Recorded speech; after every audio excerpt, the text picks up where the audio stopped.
trong khi giờ xuống lên số tù nữa mò nó chỉ giờ chụp cứ nối xin nhờ nó chỉ bé tội nó mò nó đâu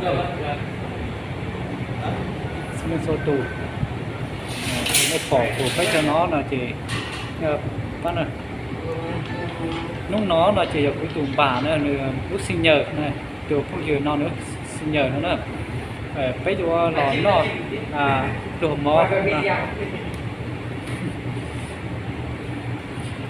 chúng sẽ tiết tiền lên nữa không cả nhá em ơi em có lời nào nói trong cái xin nhờ của em không để anh em mình thấy em còn chia sẻ và còn like cho em một cái nữa.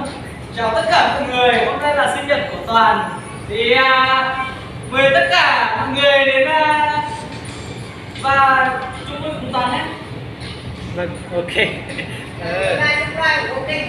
Anh em thấy em Tuấn nhá, nếu là cảm thấy là đẹp trai với thế nào thì hãy chia sẻ và hay gì đó là cho một like để em còn biết là mọi người đã thích em rồi nhá. Nhá trong cái chụp hình số lượng số tủ nữa ta chỉ nó chỉ chúa ó nhiều phút là sư chỉ bây giờ nó cho số cho mó khắc khá và này tao còn để nó nhá trong số lượng số tủ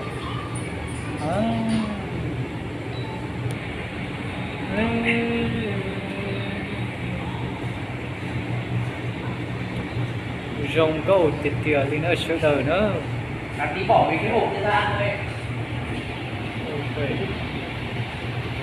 Phở à? Này.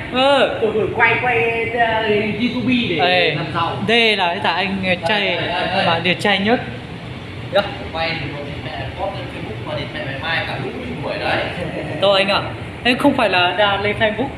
Đấy, không phải phát trực tiếp, không phải đăng lên Facebook về gì đó đâu. Em quay để trong điện thoại để vui thôi, để là kỷ niệm thôi.